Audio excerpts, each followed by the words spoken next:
So, apparently some family members think it's normal to guilt, trip you into emptying your savings for a fake emergency. But this cousin was about to learn that medical workers actually know a thing or two about spotting lies. Welcome back to the channel. Today we've got a woman who drained her bank account to help save her cousin's supposedly dying mother, only to watch that same healthy mother dancing at his engagement party 3 months later. This woman doesn't just call him out privately, though. She completely destroys him in front of everyone by reading their text messages out loud during his toast. Real quick, though, if you're enjoying what we do here, consider liking and subscribing. It's free and genuinely helps us out.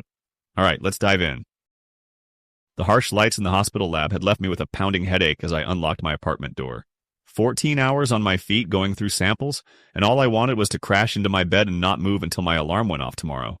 I kicked off my shoes, dropped my bag, and dragged myself toward the bedroom when my phone went off. The screen had 3 missed calls from my cousin Michael. I made a face. Michael never called once, let alone 3 times in a row. We weren't exactly daily chat close, more like holiday dinner and occasional text cousins. I thought about ignoring it until morning, but something about those 3 calls made me worry. I hit call back, sinking into my sagging couch. Liv. Michael's voice sounded thick and shaky. Thanks for calling back. Hey, what's going on? Everything okay? A broken inhale. No, not really. His voice cracked. It's Mom. I sat up, suddenly wide awake. Aunt Patricia. What happened? He stopped, and I heard what sounded like him trying not to cry. The doctors found something. Cancer, pancreatic, stage 4. Oh my God, I covered my mouth. Aunt Patricia had always seemed untouchable with her perfect hair, perfect clothes, perfect life. I'm so sorry. When did you find out? 3 days ago. It's been... Another rough breath. I've barely slept. They're saying her chances aren't good with the regular treatment. There's this experimental therapy, but insurance won't cover it. I shut my eyes, thinking about what I knew of pancreatic cancer from work. The outlook was rarely good, especially at stage 4. How much is the treatment? I asked. Michael paused. $25,000. The number stunned me. $25,000 was almost exactly what I had saved from my grandmother's inheritance, money I'd been setting aside for graduate school applications next month. That's a lot, I said. I know it is. His voice got quieter. I wouldn't ask, but I've put everything into this new business thing, and it hasn't paid off yet. Mom can't help either. Most of what she has is in the house. He took a breath. I'll pay you back when my deal goes through next month. Promise. I looked at the water stain on my ceiling, shaped sort of like Australia. $25,000. Years of double shifts and ramen dinners. My ticket to finally becoming a clinical laboratory scientist instead of just a technician. Let me think about it, I said finally. Can I call you tomorrow? Of course. Thanks for even considering it. He sounded a little calmer. You're the only one I could turn to, Liv. After we hung up, I sat in the dark, too tired to sleep. Aunt Patricia with cancer, Michael needing money, my education fund. I set my alarm half an hour early so I could stop by my parents' house before work. The next morning, Mom was making breakfast when I let myself in. The small kitchen smelled like garlic and ginger. She was cooking congee, which she always did when something was wrong. Olivia! She turned from the stove, wooden spoon in hand. You look tired. Sit. Eat. Dad sat at the kitchen table in his blue factory uniform, the embroidered Thomas patch fraying at the corner. He looked up from his newspaper and checked my face. What's wrong? He asked right away. I dropped into a chair and told them about Michael's call as Mom put a steaming bowl in front of me. They gave each other a look I couldn't figure out. $25,000, Dad repeated slowly. Your graduate school money? Yeah. You've worked very hard for that, he went on, his accent getting stronger like it always did when he was worried. Double shifts, no vacations, 3 years of saving. I get that. I pushed the congee around with my spoon. Mom sat down across from me. Why doesn't Michael ask his mother's friends? They have money. Patricia always talks about her rich friends at the country club. He said he doesn't want many people to know yet. And I guess most of what Aunt Patricia has is locked up in the house and stuff. Dad folded his newspaper carefully. There are many relatives with more money than you. Why does he come to you? It was a fair question. I shrugged. Maybe because Grandma left me that inheritance? He knows I have it in savings. Dad kept a straight face, but his fingers tapped the table. Whenever he did that, I knew he was thinking things he wasn't saying out loud.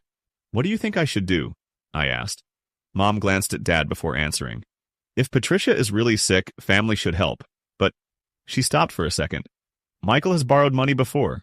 From your Uncle Lynn. It took a long time to pay back. This was news to me. He never mentioned that. He wouldn't, Dad said simply.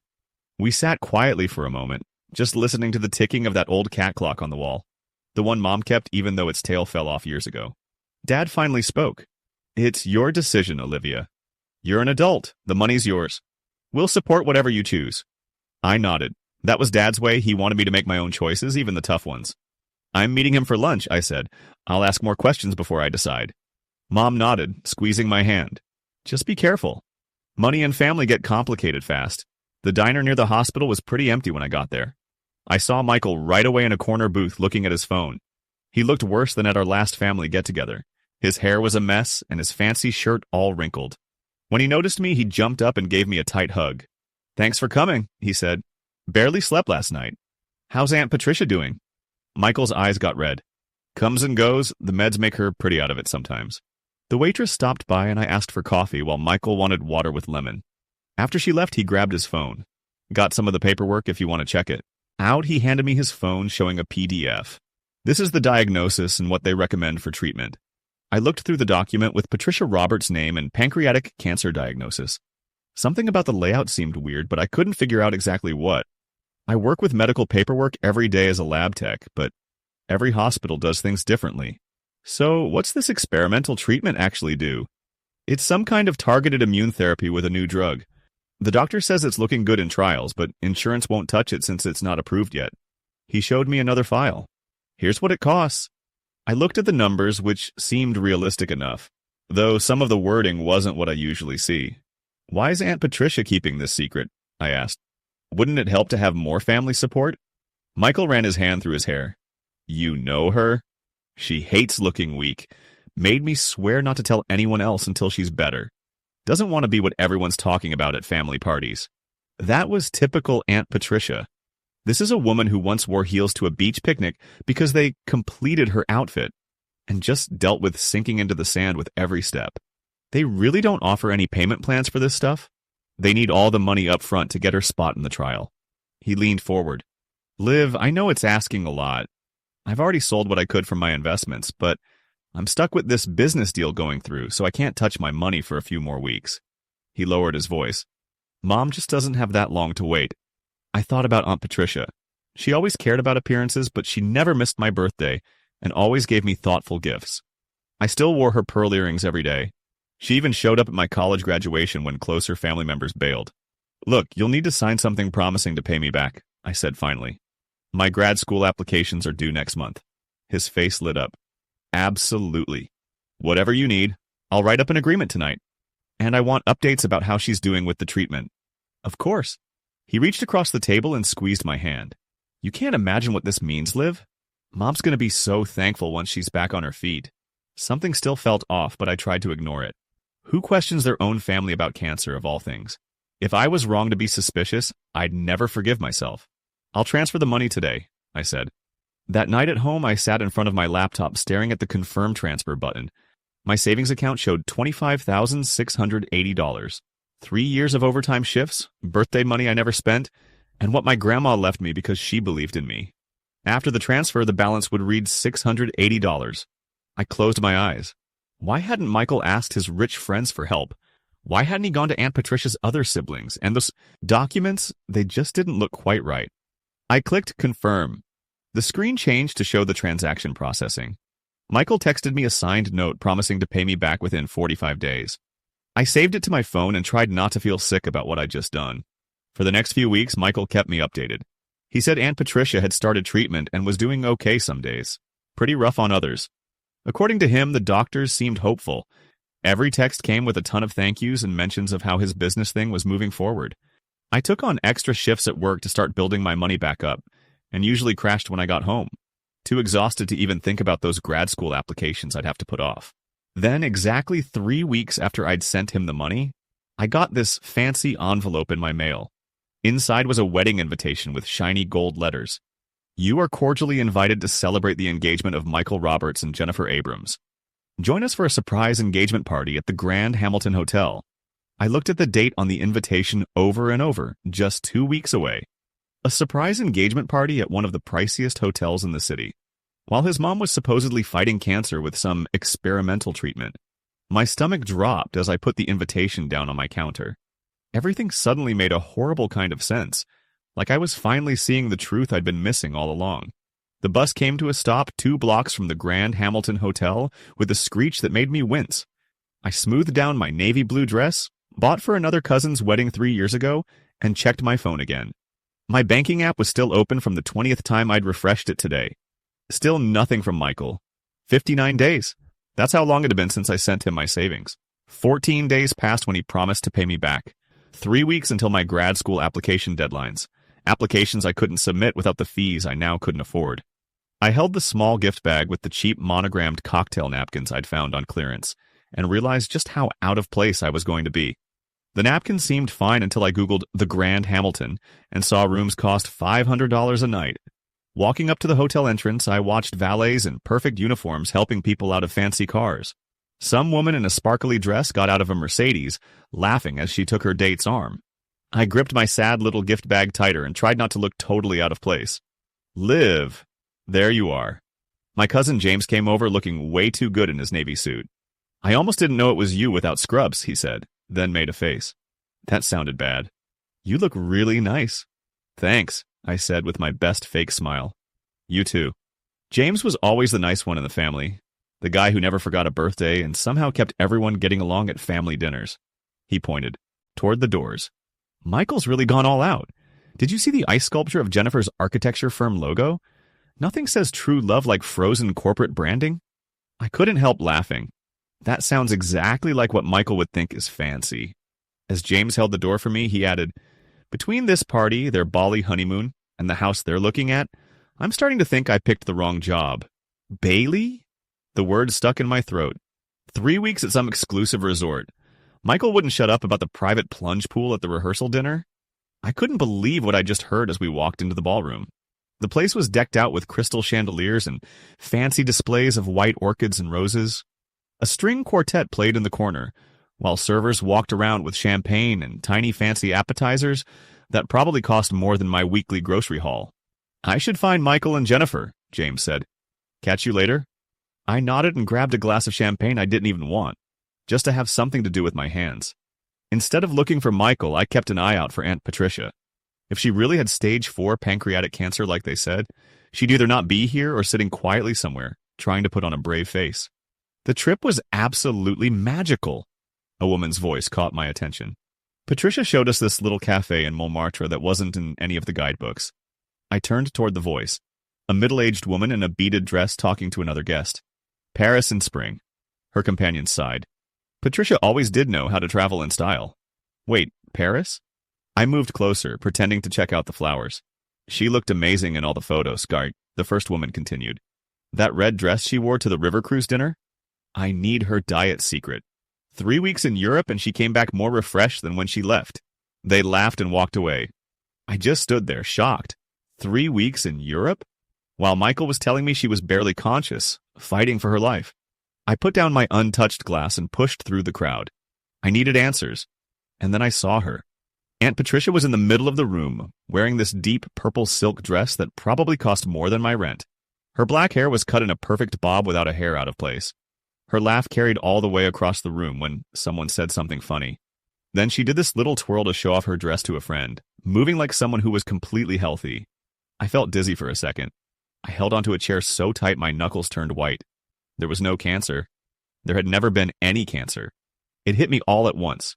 The medical papers that seemed off, the sort of vague updates, how they kept insisting everything stay secret. I had to get away to think, to breathe. I headed to the bathroom, glad nobody else was in there. I put my hands on the counter and looked in the mirror. My face was super pale and my eyes were huge with shock. My hands were shaking as I took out my phone and opened my text with Michael. I scrolled back through weeks of messages. Mom had a rough night with the side effects. The doctors say it's actually a good sign the treatment is working. She's asking about you. I told her you made the treatment possible and she got tears in her eyes. They're keeping her an extra day for observation. The pain is better, but her blood counts are concerning. All lies. Every single word, carefully made up while my aunt was off touring Europe. I splashed some cold water on my face, trying not to mess up my makeup, and took a few deep breaths. I started thinking like the lab tech I am, trying to sort out what I knew for sure versus what I still needed to check. When I came out of the bathroom, I spotted Michael by the dance floor with his arm around Jennifer. She had on this gorgeous green dress that looked incredible on her. Right as I was watching, he pulled out a little velvet box and gave it to her. She opened it and actually gasped so loud I could hear it over the music. It was a diamond necklace. He put it around her neck while everyone nearby started clapping. That necklace probably cost thousands. Probably almost as much as what I had left for graduate school. A little later, I got close enough to hear Michael talking to his friend David. I'd seen him in Michael's Facebook photos before. Our realtor thinks we can close on the house before the wedding, Michael was saying. The neighborhood is perfect for us. We can walk to that bistro Jennifer loves. And the master bathroom has that fancy tub she's always wanted. Sounds perfect, David said. What about the price? Holden Heights isn't exactly cheap. Michael laughed. Nothing good ever is, but my new business is doing way better than expected. Talk about perfect timing, his new business. My $25,000 more like it. I walked away before they could notice me. Everything clicked into place, and it felt awful. Michael had taken my money I'd saved for years, my inheritance from Grandma that was supposed to be for school, to fund his fancy lifestyle and impress his fiancée. And he had zero intention of paying me back. I knew it for sure. I saw Patricia talking with my parents, who got there late because of Dad's work. Mom in her simple dress and Dad in his old suit looked so out of place next to Patricia in her fancy clothes.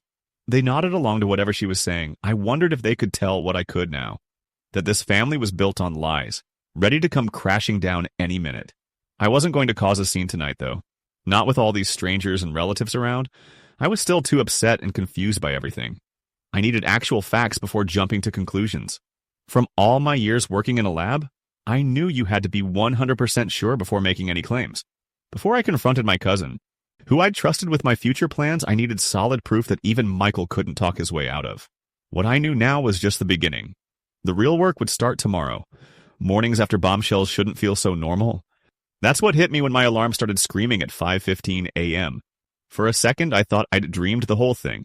Aunt Patricia twirling in her purple silk dress, Michael pulling that diamond necklace from his pocket. All that casual talk about Bali honeymoons and new houses. But nope. The invitation sitting on my counter proved it was real. So did my banking app showing my savings. $680.42. I zombie walked through my morning. Shower, coffee, protein bar, hair yanked back in a ponytail. My scrubs felt weirdly comforting, their plain navy blue so different from all that sparkle last night. Tying my shoes, I suddenly felt sick about what had happened. $25,000. Gone. Not to save my aunt's life, but to fund my cousin's picture-perfect engagement. The early bus was practically empty. I pressed my head against the cold window, watching streetlights flash by. My phone buzzed with a text from Mom. Did you sleep okay? She knew. Of course she knew. The way she'd watched Patricia at the party, her face tightening when Patricia went on about her rejuvenating spa weekend in Paris. Dad's hand on Mom's elbow, that little signal I'd seen 1,000,000 times. Not here, not now. I'm fine, I texted back. Total lie, but whatever. I couldn't deal with my parents worrying on top of everything else. At the hospital, I swiped my badge at exactly 6:28 a.m., 2 minutes early, like always. Dr. Winters gave me a quick nod as I walked into the lab. Morning, Chen.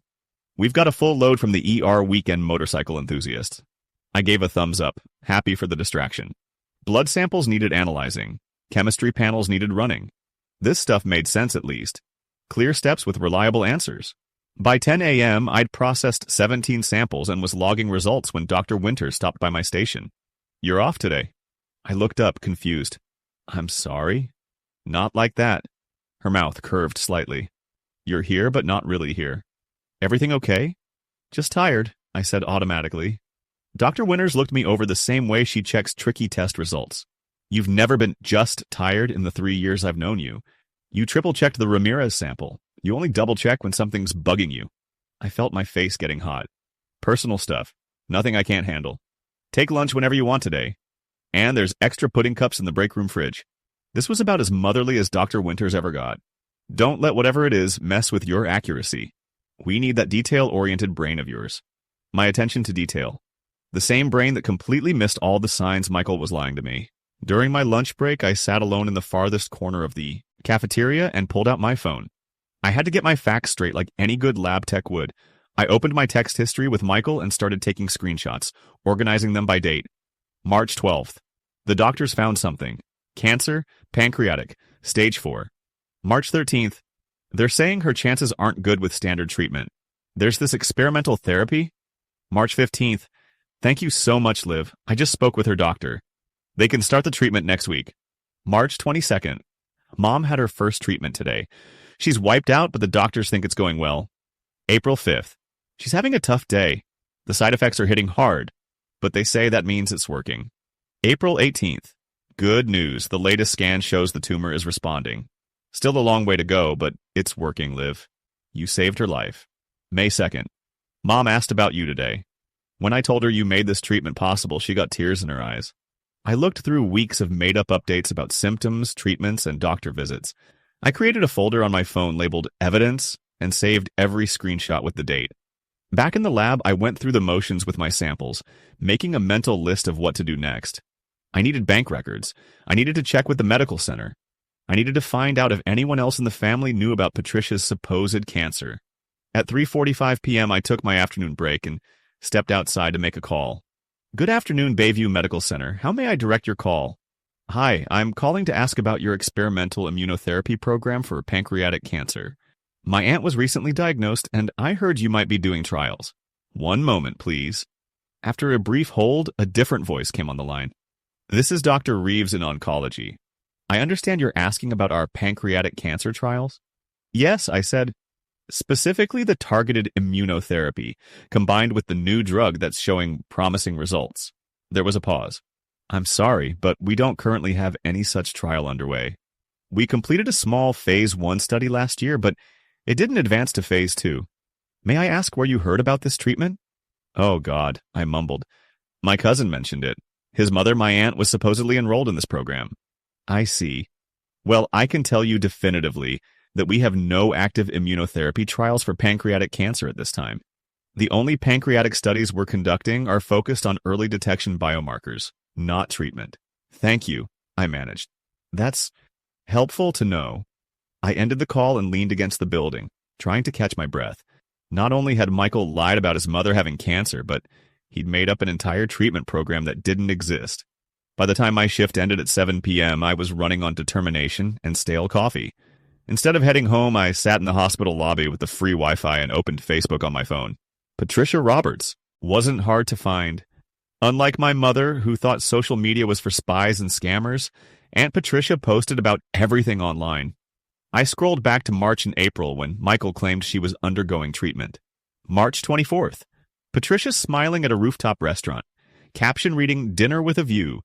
Paris, thus vacation mode. March 30th. Patricia on a river cruise raising a champagne glass, looking radiant in a red dress. April 6th. Patricia outside the Louvre with a group of friends. April 15th. Patricia at Charles de Gaulle Airport. Caption. Au revoir, Paris. Until next time. 3 weeks flew. You've got to be kidding me, I whispered. While I was working double shifts, eating ramen for dinner, and worried sick about a woman fighting for her life, that same woman was touring Europe, enjoying fancy restaurants and river cruises. There was one more person I needed to talk to. I found Aunt Emily's contact in my phone and hit call before I could chicken out. Olivia? Emily answered on the third ring, sounding surprised. We weren't close, though I'd always liked her no-nonsense attitude. Is everything all right? Hi, Aunt Emily. Yes, I'm fine. I paused, then decided to be careful about this. I wanted to check in about Aunt Patricia. How is she doing lately? Patricia? Emily's tone changed slightly. She's the same as always. Shopping, socializing, planning events. Why do you ask? I heard she might have been dealing with some health issues, I said carefully. Health issues? Emily's voice got sharper. What kind of health issues? I thought she might have been sick recently. Maybe keeping it private. A short laugh. The only thing Patricia keeps private is her real age. She overshares about everything else. What exactly did you hear? Nothing specific. It must have been a misunderstanding. I'm glad she's well. She just got back from Europe a few weeks ago looking better than ever. If she's been sick, it's news to me, and I'm her sister. Emily paused. Olivia, is something going on? This seems like an odd call out of the blue. Just a misunderstanding, I repeated. I should get going. Thanks, Aunt Emily. Wait, but I had already hung up. My next stop was my bank's website, where I requested copies of my transfer records. A $25,000 wire transfer to Michael Roberts on March 15th. The digital receipt stared back at me, the numbers getting blurry as my eyes teared up from being so tired. I closed my laptop and caught the 8:15 p.m. bus home. My phone buzzed with a text as I sat down. Michael, hope you enjoyed the party last night. Everyone loved seeing you there. Jennifer was so touched you came. Can't wait for you to see the wedding venue. It's incredible. I stared at the screen, not sure what to type back. The Michael who wrote this casual, friendly text seemed totally different from the person who had systematically lied to steal my money. Me. It was quite a party. Aunt Patricia looked well. I waited, watching the typing bubbles appear and disappear several times before his response came through. Michael. She's been doing much better lately. The treatment really turned things around. Doctors are amazed by her progress. Miracle, really. More lies, piled on top of lies. I couldn't even feel angry anymore. Me? That's wonderful to hear. Congratulations again on your engagement. I put my phone away, not trusting myself to continue the conversation without giving away what I knew. The bus jerked forward, taking me through darkening streets toward my apartment. The next morning, I was halfway through my shift when my phone buzzed with a text from my cousin James. James, did you hear Michael bought a new car? Some fancy German thing. Said his investments finally paid off. Thought you'd appreciate the irony given what you told me about bus fares going up again. James had no idea about the money. To him, this was just cousins complaining about the wealth gap in our family. To me, it was another piece of evidence that my $25,000 was funding Michael's new toys. That evening, I picked up an extra 4-hour shift that left my feet killing me and my back sore as hell. On the late bus home, I pulled out my phone and went through all the dirt I'd collected. Text messages, social media posts, bank records, proof that Bayview Medical Center didn't even have the treatment program he talked about. I thought about just calling Michael out privately, showing him what I found, demanding my money back. But what good would that do? This guy had lied to my face for months. Talking to him alone would just give him time to cook up more BS, make excuses, or promise to pay me back when he had zero intention to. My phone buzzed with a new text. Michael. Hey, Liv, hate to ask, but I'm in a bit of a bind with some wedding expenses. Any chance you could help out with another $5,000? Would be a huge lifesaver. We'll pay back both amounts together once my deal closes. You're the only one I can trust with this. I nearly dropped my phone. This jerk wasn't just planning to stiff me. He was trying to squeeze another $5,000 out of me. The nerve. That did it. As the bus turned onto my street, I knew what I had to do. This wasn't just about the money anymore. He needed to learn a lesson. I was done letting people take advantage of me just because I hated making a scene. Michael had made his choices, now I'd make mine. I swirled the blood sample too hard as I spun the vial between my fingers. All morning I'd been going through the motions at the lab while thinking about Michael's text about that fake cancer treatment. Chen? Dr. Winters' voice snapped me back to reality. That's the second time you've rechecked the Rodriguez panel. I stared at the sample in my hand, not even remembering doing it the first time. Sorry, I said, putting it back in the rack. I got distracted. Dr. Winters leaned against the counter, looking at me closely through her glasses. Unlike most doctors who just hurried through the lab without even saying hi, she actually knew how her texts usually worked. You've been out of it all week. Your work is still good, I checked, but you're not yourself. She crossed her arms. And you're wearing mismatched scrubs. I looked down. Yep, my top was regular navy, but my pants were that slightly different blue from pediatrics. I'd grabbed them in the dark this morning while my head was full of all the evidence against my cousin. I've got some personal stuff going on, I admitted. Dr. Winters nodded once. Go home. What? I still have 3 hours left. Miller can cover. He owes me after I took his Christmas shift. She kept looking at me. Whatever's happening has you running tests on autopilot. That's fine until it isn't. Go deal with it before you mess up something important. I couldn't argue because she was right. I logged out of my station and got my things, feeling weird about leaving so early. Thank you, I said. Don't thank me. Just come back when you can focus. She turned away, then added, and maybe get some sleep. You look like one of our samples. I managed a small smile. That bad? Let's just say I wouldn't want to run your CBC right now. Walking out of the hospital at 2 p.m. instead of 5 p.m. felt so strange. The sun was bright as I checked my phone and saw a text from my mother asking if I wanted to come over for dinner. I hadn't told my parents everything yet.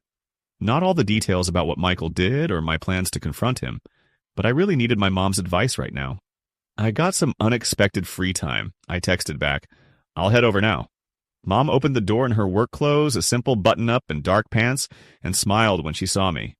"Olivia, you're early. Everything okay at work?" "Dr. Winters sent me home, said I was distracted."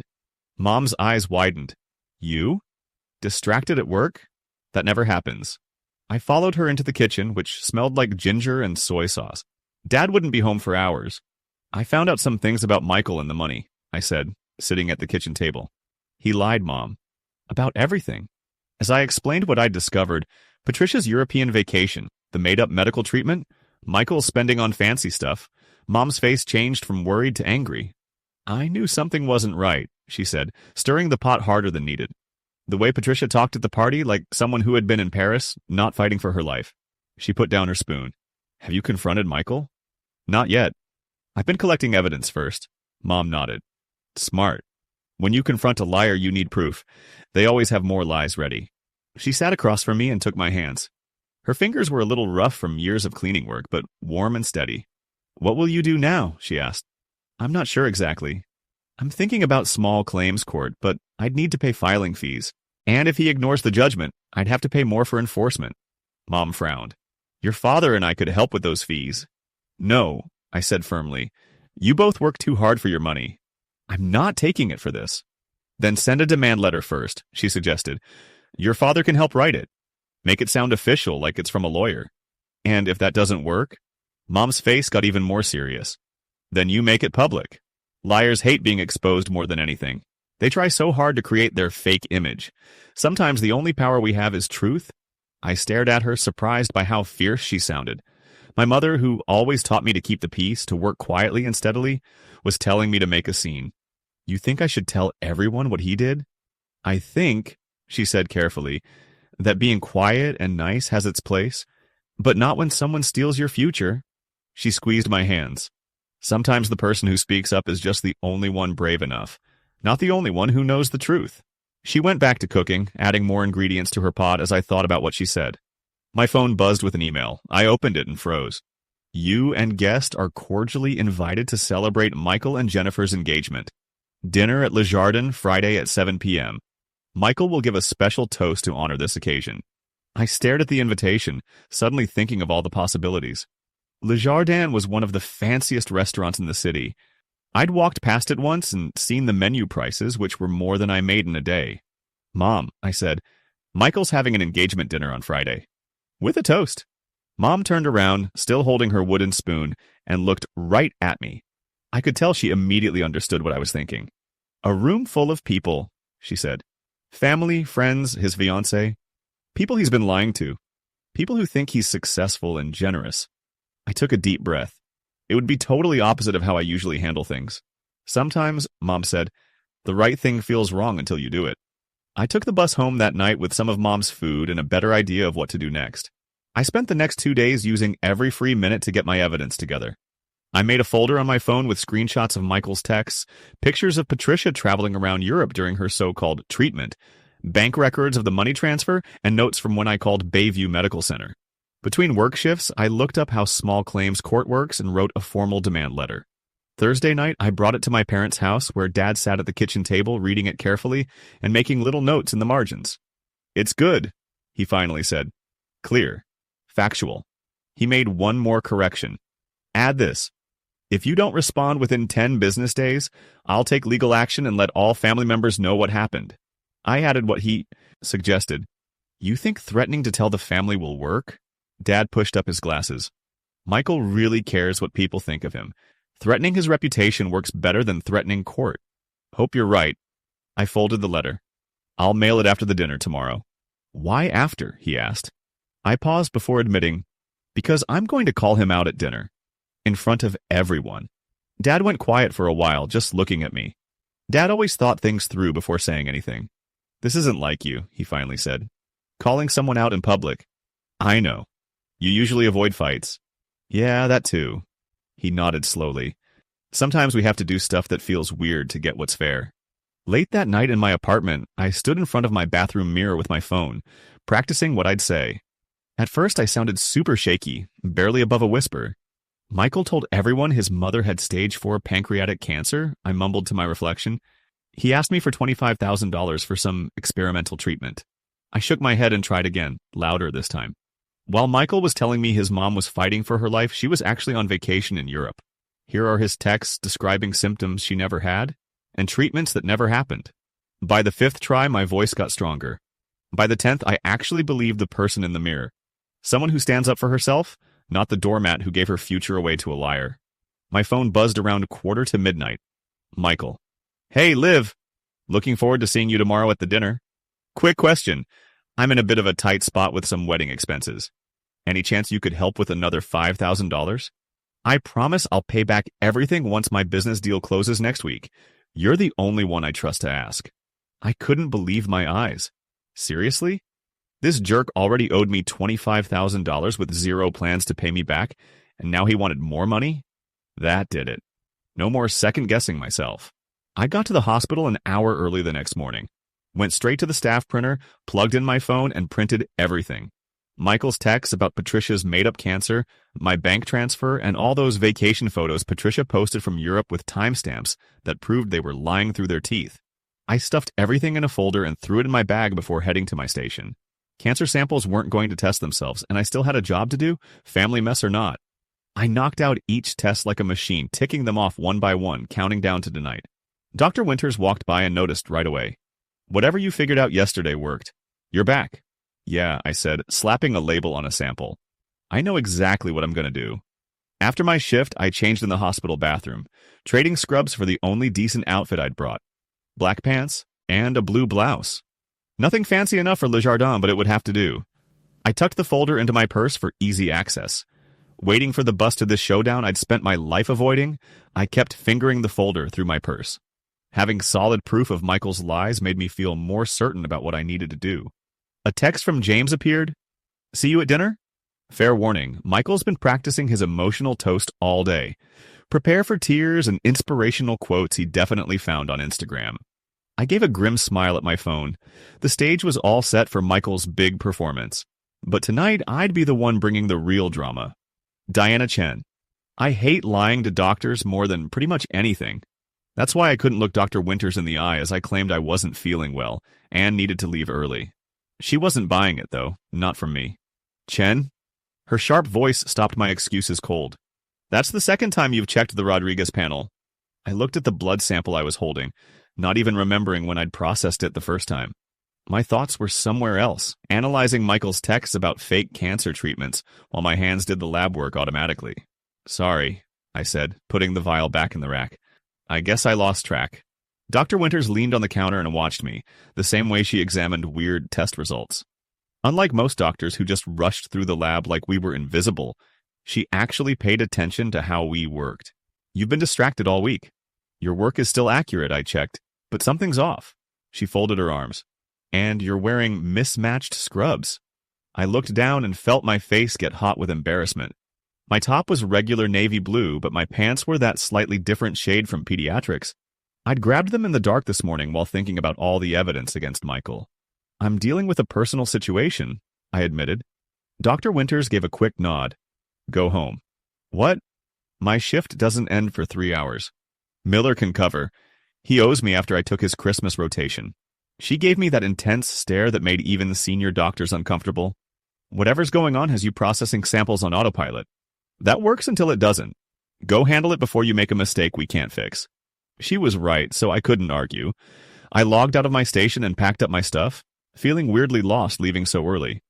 Getting out 3 hours ahead of schedule never happened for me. Thank you, I said. Don't thank me, just come back with your head in the game. She turned away, then added, and maybe get some sleep. You look like one of our samples. I managed a small smile. That bad? Let's just say I wouldn't want to run your complete blood count right now. Walking out of the hospital at 2 p.m. instead of my usual 5 p.m. felt weird, like I'd gone out the wrong door. The bright afternoon sun hit my eyes as I checked my phone and saw Mom asking if I wanted to come over for dinner.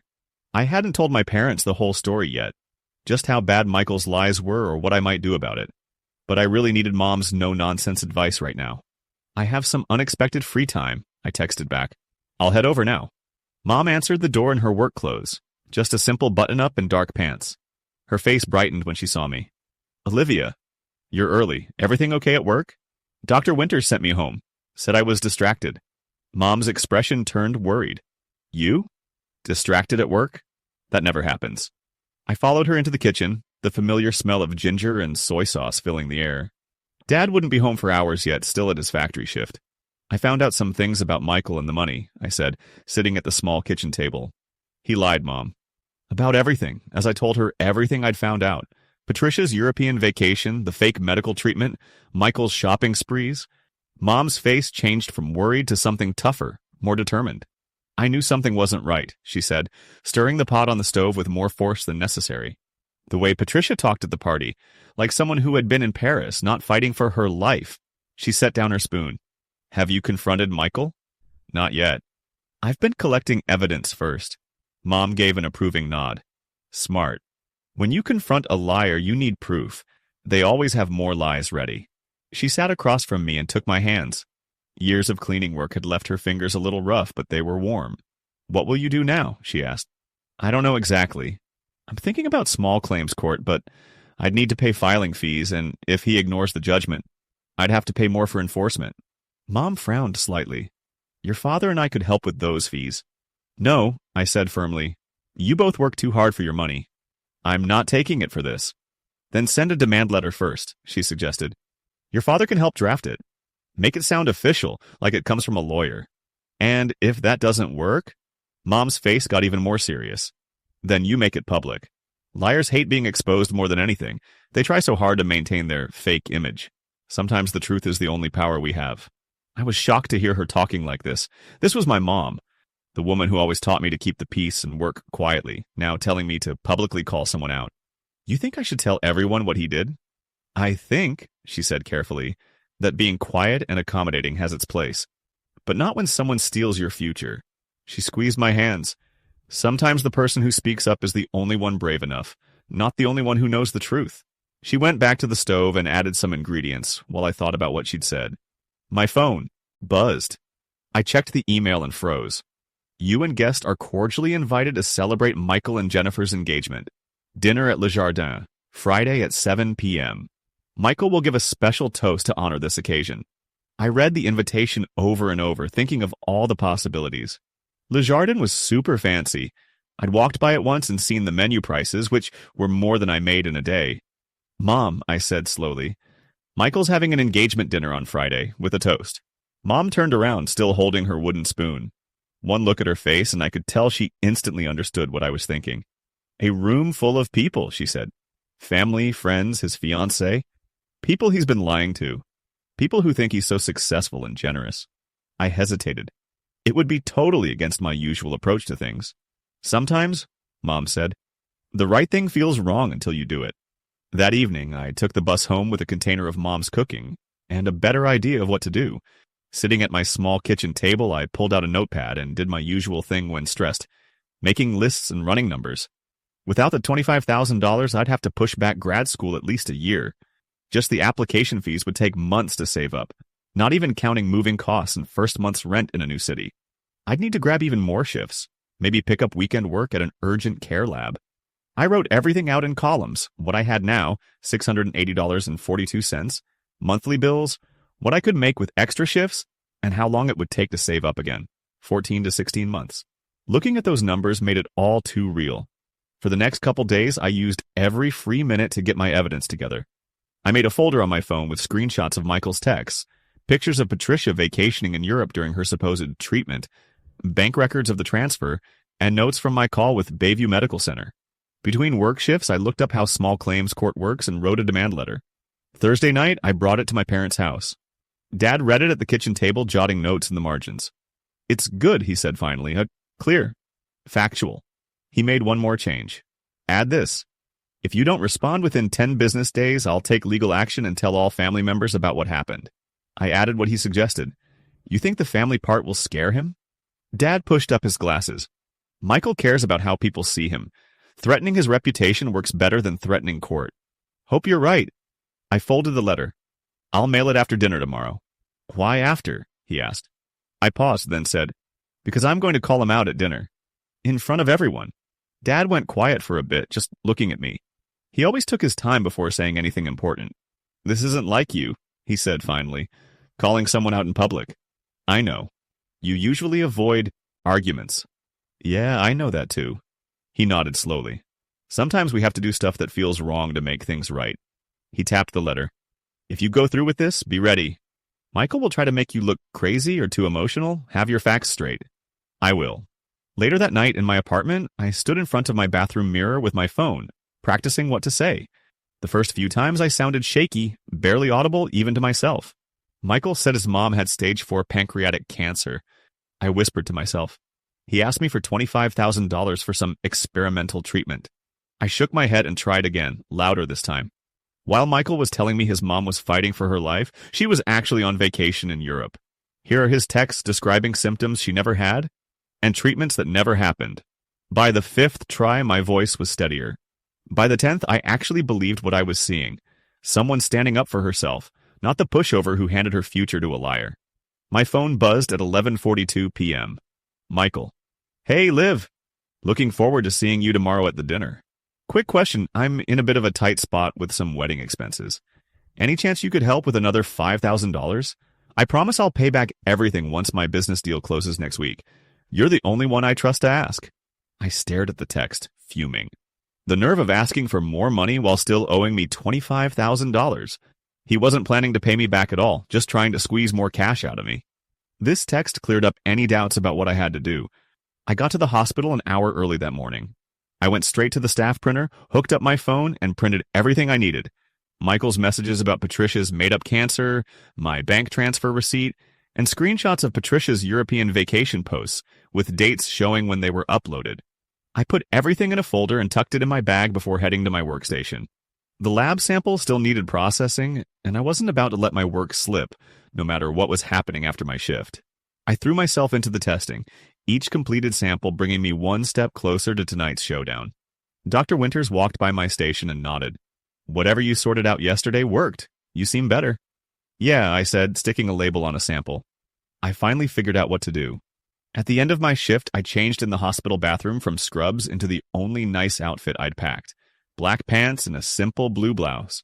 Not quite fancy enough for Le Jardin, but it would have to do. I tucked the evidence file into my bag where I could grab it quickly. Waiting for the bus that would take me to a confrontation I'd spent my whole life avoiding, I kept checking my bag.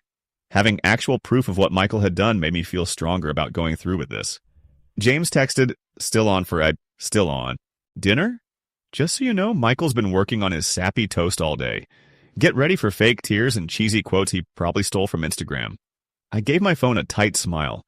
Everything was lined up for Michael's big show. But tonight, I'd be the one dropping the real bombshell. The bus dropped me off 3 blocks from Le Jardin, so I had to walk the rest of the way in my only dress shoes. They hurt my toes, no surprise since I'd grabbed them on clearance 3 years ago for my cousin's wedding. By the time I reached the restaurant, my feet were killing me, which honestly was the least of my problems tonight. 2 doormen in black uniforms stood out front, pulling open heavy glass doors. As I walked up, one of them looked me over quickly, his eyes stopping for just a second on my plain outfit. Not judging exactly, just noticing. I obviously wasn't their usual customer. Good evening, miss, he said politely. The lobby had marble floors so shiny you could practically skate on them. Crystal chandeliers hung from the ceiling, throwing little rainbows across white orchids everywhere. I gripped my purse tighter, feeling the folder inside. A hostess with fancy hair and a black dress that probably cost a month of my rent came over with a smile. Do you have a reservation? I'm with the Roberts Abrams engagement dinner, I said. She softened a bit. Of course. This way. I followed her through the main dining room, past servers in bow ties carrying fancy dishes. Michael's dinner was in a private room in the back, behind fancy glass doors. Inside, about 30 people were already drinking champagne and chatting. James spotted me right away and broke away from his conversation. He looked concerned, probably wondering why I showed up looking stressed instead of happy. You made it, he said, giving me a quick hug. I thought the hospital had trapped you in the lab forever. Not tonight, I said, looking around the room. Where are Michael and Jennifer? Talking to everyone. Michael's playing host like he's getting married tonight instead of just celebrating. James lowered his voice. Heads up, Aunt Patricia's been asking about you. Something about not calling her back. Of course she had. I'd been ignoring her calls since I saw those vacation photos from Europe. I've been busy, I said. James studied my face. Everything okay, Liv? You seem... Fine, I cut him off. Just tired from work. Before he could ask more questions, I spotted Patricia across the room, wearing a gorgeous silk pantsuit, her jewelry catching the light as she laughed with some women I didn't know. She definitely didn't look like someone who'd been fighting for her life a few weeks ago. "I should say hi to Aunt Patricia," I said, walking away before James could read my mood. Patricia saw me coming and broke into a big smile with her arms open. "Olivia! Darling, you made it! I've been trying to call you." Her perfume hit me as she hugged me. Expensive, subtle, and definitely not hospital smell. "Sorry about that," I said, pulling back. "Work's been crazy." "You work too much," she said, patting my cheek. "We barely saw you at the engagement party." "Michael said you had to leave early for a shift?" A lie he made up to explain why I ran out after discovering what he'd done. How thoughtful. "Something like that," I said. "You look good, Aunt Patricia." "Oh, thank you. I've been feeling great lately. Must be all the excitement with the wedding planning." She lowered her voice like she was sharing a secret. "Between us, I think my new skincare stuff from Paris is working wonders. The spa treatments there are just amazing." My jaw clenched. Paris, not a hospital bed fighting cancer. "I bet," I managed. Patricia took my arm. "Come see the beautiful necklace Michael gave Jennifer. The diamonds sparkle so nicely." As she steered me through the crowd, I spotted my parents near the bar. Dad wore his one good suit, the same one he'd worn to every special occasion for the past decade. And Mom had on a simple dress she'd fixed up herself to look more current. They stuck out among all the designer outfits around them, but they held themselves with that quiet confidence I'd always looked up to. Mom caught my eye across the room and gave me a small nod. I knew what it meant. She had my back. Patricia was still going on about wedding details when Michael finally noticed me.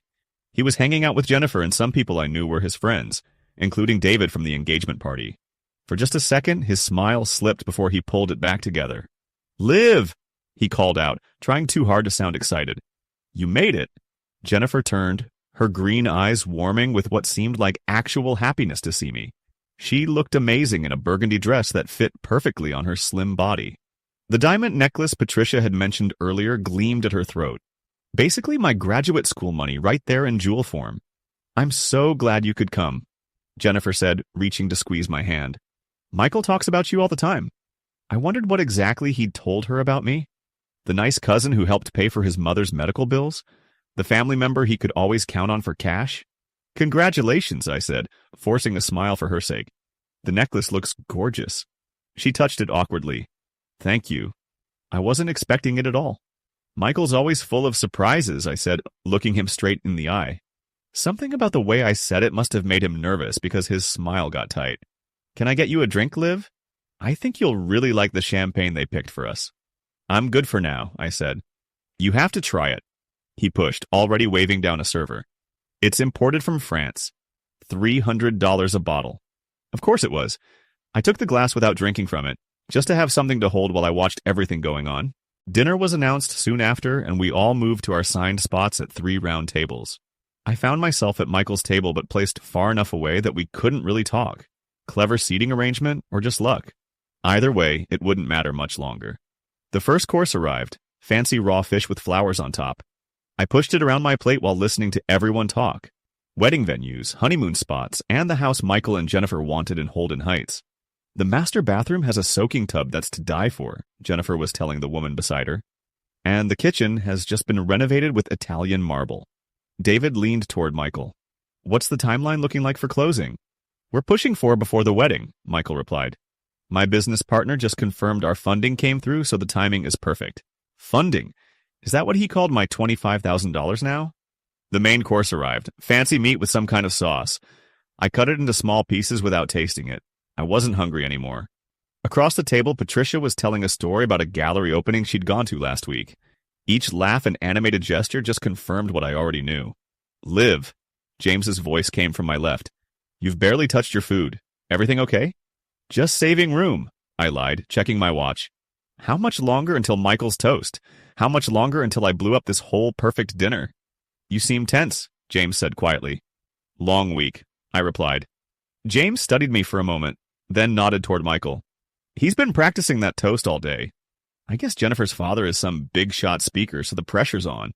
"I'm sure Michael will rise to the occasion," I said. "He's good at telling stories."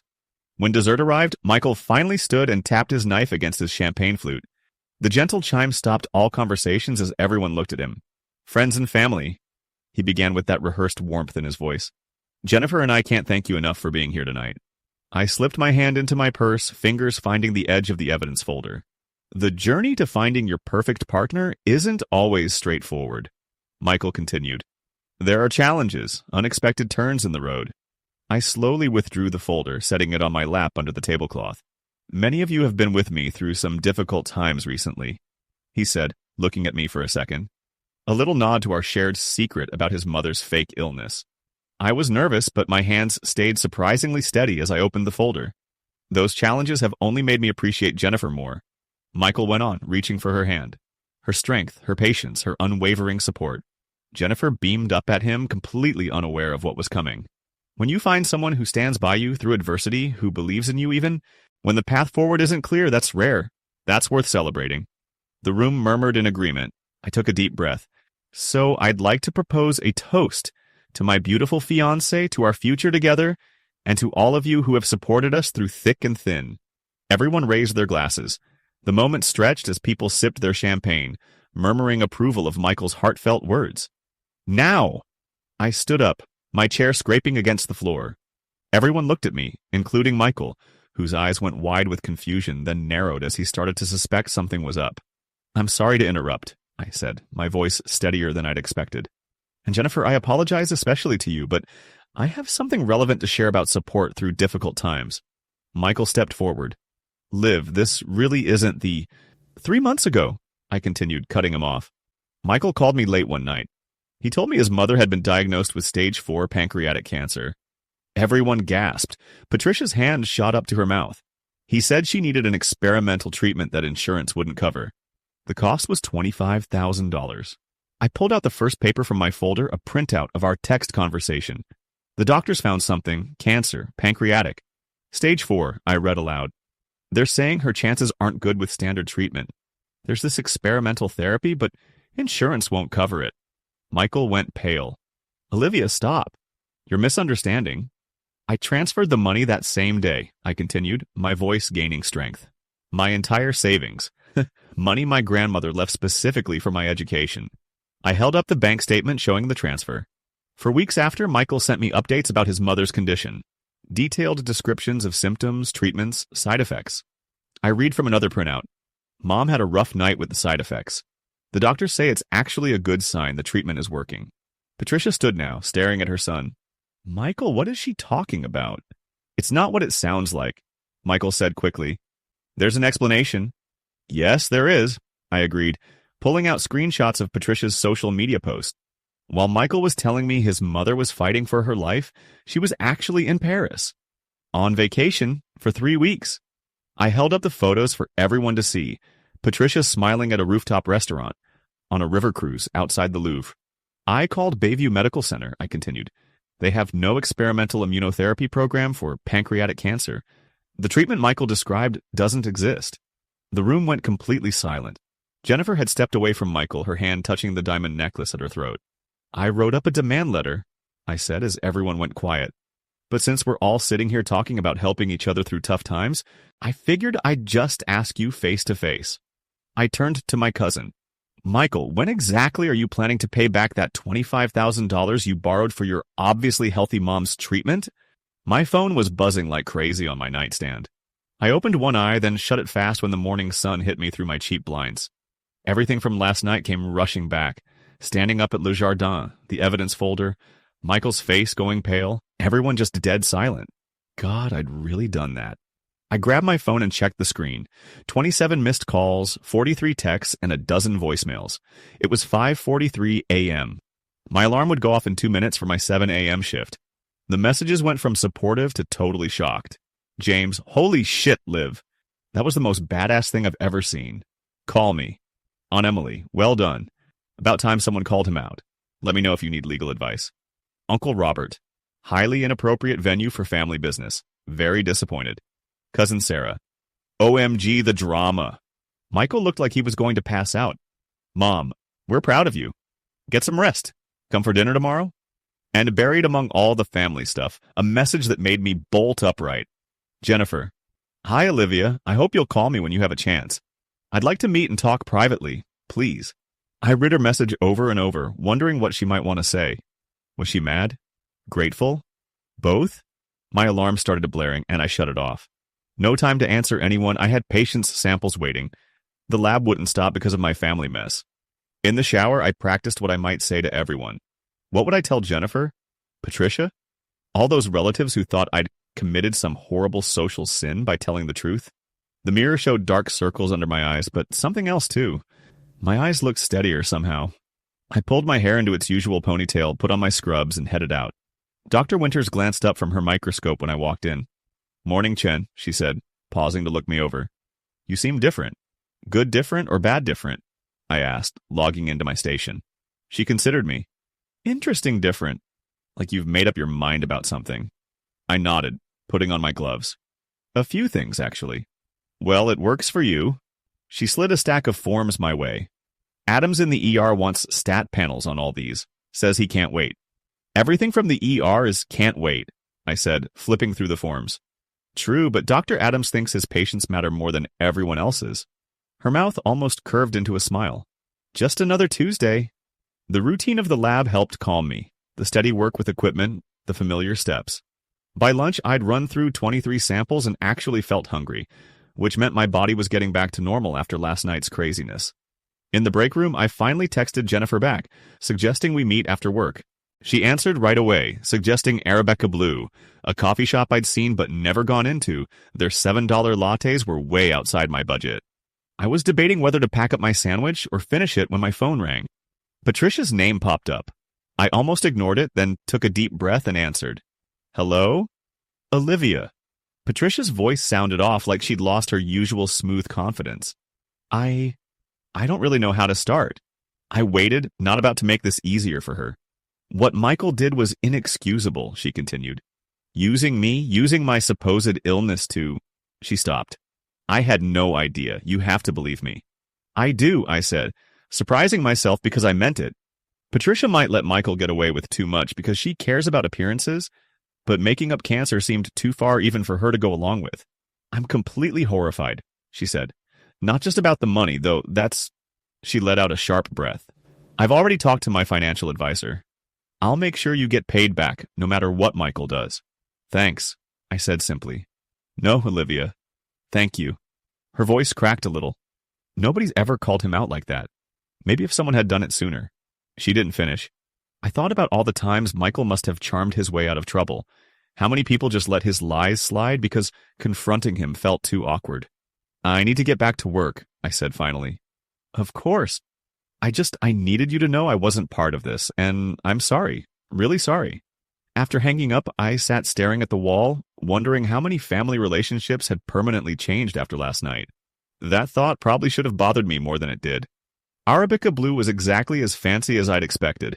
Brick walls, those old-timey light bulbs, and a menu written on wood in what looked like hand-done calligraphy. The prices were even worse than I remembered, with regular coffee listed as single origin pour over, $6.50. Jennifer was already in a corner booth, looking put together but tired. Her auburn hair was perfect, but the shadows under her eyes told the real story. She waved when she spotted me. "I got you a latte," she said as I sat down. "Hope that's okay." "That's really nice, thanks," I said, dropping my bag next to me. "You didn't have to do that." "It's literally the smallest thing I could do." She tried to smile, but it didn't reach her eyes. "Thanks for meeting me. I bet I'm not your favorite person right now." "Why wouldn't you be? You didn't do anything wrong." She ran her finger around the edge of her cup. I should have picked up on it. There were weird things about Michael's business stuff, how much he spent compared to what he made. She looked up at me. We talked money, but whenever I asked him anything specific, he'd switch topics or get all wishy-washy. I nodded. No surprise there. "After we left the restaurant last night," she went on, "I made him come clean about everything." She took a deep breath. "Not just your money. The fake business deals, the credit cards he maxed out, the gambling." "Gambling?" That was news to me. Jennifer nodded. "Turns out he's been trying to hit it big betting on sports, losing way more than he can handle." She sat up straighter. "I've put the wedding on hold. Told him I need time to figure out if we can get past this or if—" She didn't finish the thought. "I'm sorry," I said, and meant it. "Didn't want to mess things up for you." "You didn't." "He did." She reached across the table and quickly touched my hand. You told me stuff I needed to know before making a huge commitment. That's actually a favor, Olivia, not something you need to say sorry for. Our lattes showed up, fancy with designs in the foam. Jennifer's had a heart, mine a leaf. Seemed pretty silly given what we were talking about. What are you going to do now? I asked. I've told him he has to get financial counseling and start therapy. She gave a small shrug. Whether that's enough to trust him again, I don't know yet. My dad thinks I should just dump him. And what do you think? She gave me a sad smile. I think I fell for a version of Michael that might not be real. She took a sip of her latte. What about you? Can you still apply to graduate school? If I get the money back in time, yeah. You will, she said, sounding really sure. I've made that crystal clear to Michael. I never expected to find a friend in Jennifer, but as we kept talking, I realized we clicked more than I thought we would. Under all that polish was someone smart and straightforward, things I really liked in people. When we said goodbye, she hugged me for real, not one of those fake social hugs I was expecting. Let me know how your applications go, she said. I really want to know. For the next week, my life fell into a weird holding pattern. Work, home, random texts from family about the incident, which is what they were calling it now. Michael himself was totally silent, which figured. He always vanished when faced with uncomfortable truths. Then, 10 days after everything went down, an envelope showed up from Davidson, Mercer, and Klein, attorneys at law. My stomach dropped as I opened it. The letter was carefully written, mentioning the financial transaction between Michael and me, but calling it a misunderstanding about what the money was for. It said that while I might have been confused because I didn't have all the facts, Michael had always planned to pay me back and was working on doing that soon. They didn't bring up the fake cancer story at all. Not a word about him lying to my face. Just some fancy wording that made it sound like I'd blown a simple mix-up way out of proportion. I took a picture of the letter and sent it to a legal aid lawyer I found through my job's employee assistance program. Their response was good news. Michael's lawyer was basically saying they'd pay up, to avoid going to court. All that misunderstanding talk was just saving face. When they pay, the lawyer wrote, cash the check right away. Don't worry about how they worded the letter unless they try to make you sign something promising not to talk about what happened. Then we'd need to chat. Exactly 3 weeks after our confrontation, a letter with tracking arrived containing a cashier's check for $25,000 and a handwritten note from Michael. As promised, consider this matter closed. No sorry, no explanation. Just 5 cold words that told me everything I needed to know about him. I deposited the check immediately. Seeing my bank account back to where it was 3 months ago was such a relief. I hadn't realized how much stress I'd been carrying until it was gone. That Saturday, my parents had a family barbecue in their backyard. Nothing fancy, just burgers and potluck sides. But it was the first time everyone was getting together since the incident. Mom called it a celebration of my grad school applications, but we both knew it was really about getting the family back together after everything that happened. I showed up early to help set up, putting out folding chairs and hanging string lights across the small patio. Dad was at the grill checking the gas and cleaning it off. Are you nervous about everyone coming? I asked him. He shook his head. Your mother and I are proud of you. Anyone who has a problem with what you did can eat somewhere else. I smiled, touched by how direct he was being. The first to arrive was James, carrying a grocery store cake with "Congrats Grad School," written in slightly messy blue frosting. Too soon? He asked with a grin. I figured we should manifest it. Perfect timing, I said, taking the cake. I sent in my applications this morning. Of course you did. Efficient as always, he lowered his voice. Just so you know, Michael is coming. Aunt Patricia insisted. I nodded since I'd expected this. It's fine. We all have to see each other eventually. Other relatives began arriving, aunts, uncles, cousins. Everyone suddenly acted different around me. Uncle Robert, who'd sent that disapproving text, now asked tons of questions about my graduate school plans and really listened to my answers. Cousin Sarah, who normally just made small talk with me, wanted my opinion on a big career decision she was facing. It wasn't just the words, it was everything else too. They made eye contact, let me finish my sentences, and actually cared what I thought. Turns out they finally realized I might have a brain after all. Patricia came without Michael. She greeted everyone with her usual charm, but she seemed more tense than usual. When she got to me, she took my hands. Thank you for including me today, she said quietly. I wasn't sure if I'd be welcome. Of course you're welcome, I replied. Your family. She nodded, blinking rapidly. I've been thinking a lot these past weeks. About What's real versus what just looks good. About the stuff that actually matters. She squeezed my hands. For so long, I've been showing everyone a fake version of myself. Right then, the gate opened and Michael walked in. Everyone got quiet for a second, then started talking again with that fake, everything's fine energy. He gave a quick nod to a few relatives, but didn't do his usual routine. No big hello to everyone, no working the room with his charm. This was a Michael I barely recognized. Still wearing perfect designer clothes, but kinda hunched over. He only smiled when someone talked to him directly instead of his usual non-stop grinning. When David cracked a joke, Michael laughed a second too late, like he forgot how normal people react. My cousin, who used to take over every conversation, was now trying to fade into the wallpaper, exactly what I used to do. Patricia paused, not sure whether to go to her son or stay with me. Go ahead, I said. It's okay. Actually, she said, which caught me off guard. I'd like to sit with you if that's okay. Michael has plenty of people around him. She looked over to where my parents were putting out more food. And I want to hear about your grad school plans. The real deal, not just the polite version. We sat down near the string lights with paper plates on our knees. As it got darker, Patricia asked me real questions about why I was into clinical laboratory science. She actually listened to my answers without checking her phone once or looking around to see who was watching us. You know, she said after a while, I always thought success was all about appearances. The fancy house, designer clothes, knowing the right people. She put her empty plate down. Took me way too long to figure out that's not really success. What is then? I asked. She looked at me with surprising softness in her eyes. What you did. Speaking up for yourself when it wasn't easy. Telling the truth, even when it's awkward. She looked over at Michael, who was getting ready to go. I wish I'd taught my son that. Wish I'd known it myself. It was the most real talk we'd ever had. Not perfect and still carrying all our baggage, but honest in a way we'd never managed before. Later, as people started heading out, I snuck inside to check my parents' computer. My application status page was still open from the morning, with confirmation numbers for each school lined up neatly. I touched the screen gently. My future was back on track. I had proof right there. Mom showed up in the doorway watching me. All submitted? She asked. I nodded. All 5 schools. She came over and put her hand on my shoulder. You know, I always taught you to keep the peace, stay quiet, don't rock the boat. She gave me a small smile. I think I got some of that wrong. You weren't wrong, I said. You were teaching me to survive. Maybe. But just surviving isn't enough. She looked out the window where Dad was saying goodbye to the last few guests, including Patricia. You taught me something, Olivia. Sometimes keeping things peaceful isn't worth what you give up. I thought about everything.